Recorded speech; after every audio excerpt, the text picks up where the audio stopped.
Weeks before the January 6th riot at the U.S. Capitol, far-right protesters, some who would later turn violent in Washington, illegally occupied the state Capitol building in Arizona.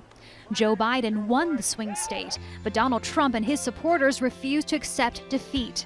Trump's attorney, Rudy Giuliani, called Arizona's Republican House Speaker demanding help to overturn the results. He would say, "Aren't we all Republicans here?" I said, "Look, you are asking me to do something that is counter to my oath." Trump also lost in the swing state of Georgia. He himself called the state's top election official, Republican Brad Raffensperger. I just want to find 11,780 votes, which is one more than we have.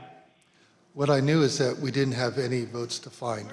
Raffensperger testified that he and his family suffered harassment from Trump supporters, including sexually explicit messages to his wife and someone breaking into his daughter-in-law's home. And I think sometimes moments require you to stand up and just take the shots.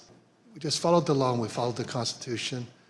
And at the end of the day, President Trump came up short.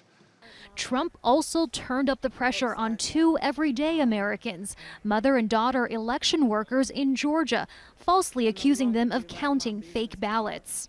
We had at least 18,000, that's on tape. We had them counted very painstakingly, 18,000 voters having to do with Ruby Freeman.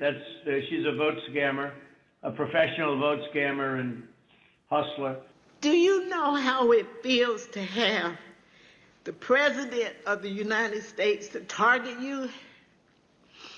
The President of the United States is supposed to represent every American, not to target one, but he targeted me. An investigation has cleared both women of wrongdoing, and widespread voting fraud was never found in any state. Our democracy held because courageous people like those you heard from today put their oath to the Constitution above their loyalty to one man or to one party. The system held, but barely, and the question remains, will it hold again?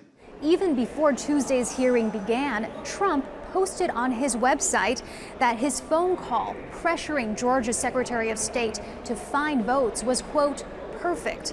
He called the January 6th committee crazed Democrats and again falsely alleged that the election was stolen. Heidi Jo Castro, Al Jazeera, Washington.